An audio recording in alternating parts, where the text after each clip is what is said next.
அனைவருக்கும் அன்பான வணக்கங்கள். இது மகா பெரியவா சொன்னது யூடியூப் சேனல்.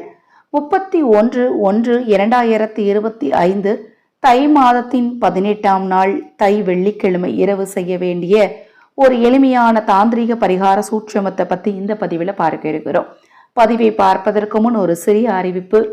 உங்கள் வீட்டு குழந்தைகளின் பிறந்த நாள், உங்கள் திருமண நாள் மற்றும் உங்கள் வீட்டு விசேஷ வைபவ நாட்களில் ஆதரவற்றவர்களுக்கு உணவளிக்க விரும்பினால் 9344692042 இந்த வாட்ஸ்அப் எண்ணுக்கு தொடர்பு கொள்ளுங்க. அதை பற்றிய தெளிவான விளக்கம் உங்களுக்கு கொடுக்கிறேன். அதே போல இந்த பதிவில் ஏதேனும் சந்தேகம் இருந்தாலும் தாராளமாக வாட்ஸ்அப்பில் கேளுங்க. இப்போ நான் சொல்கிற இந்த பிரச்சனையிலெல்லாம் இருக்கிறவங்க இன்று இரவு தவறாமல் இந்த ஒரு எளிமையான சூட்சம் பரிகாரத்தை செய்யுங்க. ஒரே ஒரு பொருள் இருந்தால் போதும்.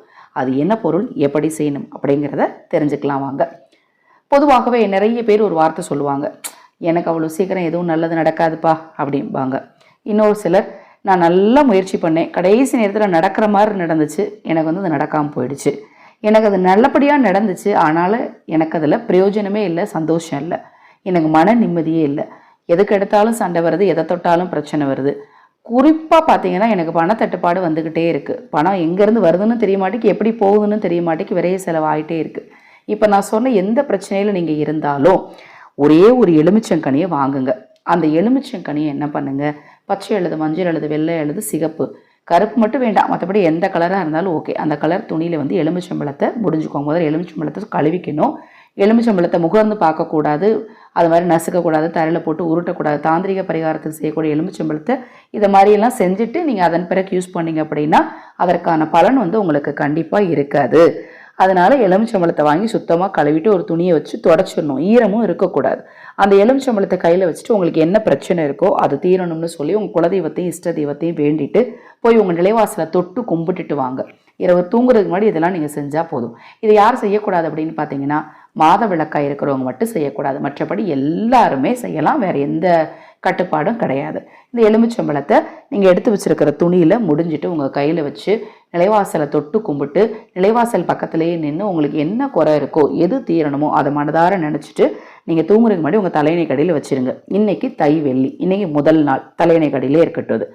காலையில் ஏஞ்ச உடனே அந்த எலுமிச்சம்பழத்தை திறந்து பார்த்துட்டு திருப்பி அதே எலுமிச்சம்பழத்தை அதே மாதிரி துணியில் கட்டி அதிலே வச்சுருங்க.